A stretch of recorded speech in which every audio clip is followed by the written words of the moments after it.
আমি মোহাম্মদ আলী রয়েছি আপনাদের সঙ্গে। এই মুহূর্তে আমরা রয়েছি মুর্শিদাবাদ বেলডাঙ্গাতে, আর এই বেলডাঙ্গাতে হতে চলেছে ঐতিহাসিক বাবরি মসজিদের শিলান্যাস। আজ 1:30টার দিকে কিন্তু হুমায়ুন কবির এবং সুদূর মদিনা থেকে আগত দুজন মেহমান দ্বারা আজ এই বাবরি মসজিদের শিলান্যাস হয়েছে। অনেক বাধা, অনেক বিপত্তি।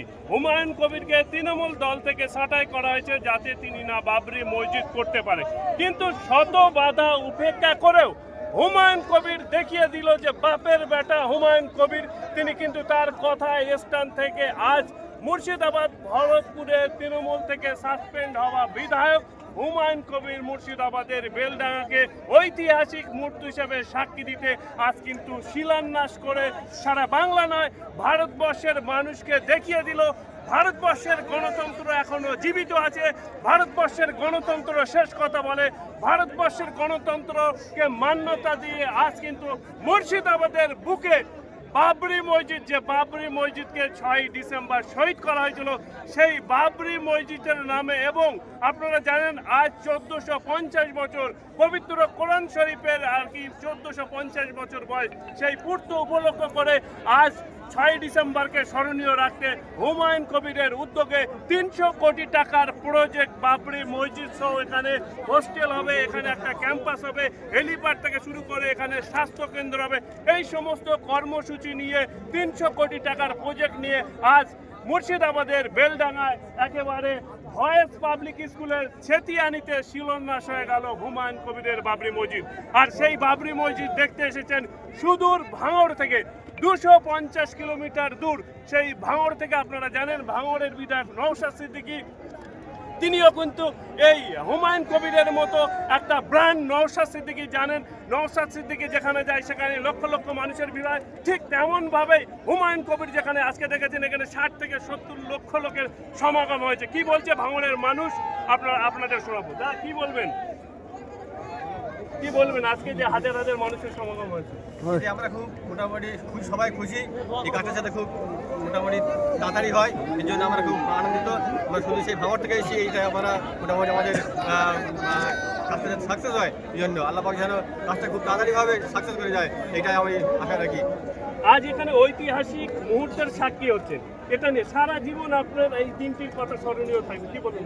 একদম একদম একদম ওকে। আপনার নাম? মোহাম্মদ নেকাইম। আপনার কেমন লাগছে? ভালো লাগছে। আপনার কেমন লাগছে? হুমায়ুন কবিরের এই উদ্যোগে আপনারা খুশি? খুব খুশি। আপনার কেমন লাগছে? আপনার কেমন লাগছে? আচ্ছা, এই ঐতিহাসিক দিনটিকে আপনারা স্মরণীয় রাখতে হুমায়ুন কবিরকে ভবিষ্যতে কি আপনারা সাথ দেবেন?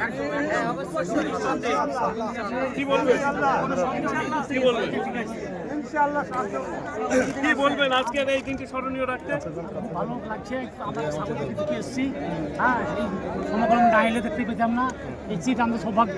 আপনার নাম? আমার নাম মোহাম্মদ আলী। আমরা দেখেছি গতকাল আমরা এসেছিলাম, এখানে দেখি অল্প মানুষ ছিল, 50, 100, 200, 300, 400, 500 জন। আমরা ভেবেছিলাম এখানে হয়তো লোক হবে না, 50 থেকে 80,000 লোক হবে, কিন্তু সকাল থেকেই একেবারে ইটের পর ইট, গাড়ি গাড়ি ইট, বালি, পাথর, সিমেন্ট এবং বস্তা বস্তা টাকা। একটা মানুষ 1 কোটি টাকা দান করেছে। সত্যি এটা আমি দেখে অবাক হয়ে যাওয়া। মসজিদের প্রতি মানুষের এত ভালোবাসা, মসজিদের প্রতি মানুষের এত আবেগ, সেটা মুর্শিদাবাদে না আসলে বুঝতে পারতাম না। আজকে শুধু হাজার হাজার নয়, লাখো লাখো মানুষের সমাগম হয়েছে।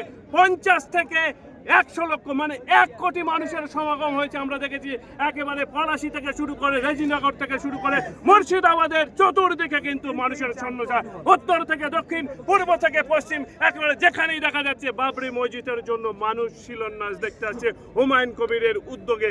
আর অনেকে বলছেন যে কেন হুমায়ুন কবিরকে তৃণমূল দল থেকে সাসপেন্ড করা হলো, আর কেনই বা ফিরহাদ হাকিমের হাত দিয়ে তৃণমূল দল থেকে সাসপেন্ড করা হলো, সেটা মানুষ 2026-এ তার পাল্টা কি দেয়। অবশ্য আমরা হুমায়ুন কবিরের সঙ্গে কথা বলেছি, তিনি বলেছেন 2026 পড়ার আগে সম্ভবত ডিসেম্বরে তিনি একটা নতুন পার্টির সূচনা করছেন। সেই পার্টিটা কি, সেদিকে তাকিয়ে আছে সারা বাংলার মানুষ। না আইএসএফ এর সঙ্গে যুক্ত হচ্ছেন, না নতুন দল তৈরি করছেন, না মিমের সঙ্গে যুক্ত হচ্ছেন একেবারে ভরতপুরের বিধায়ক হুমায়ুন কবির, সেটা দেখার বিষয়। সময় আপনারা জানতে পারবেন।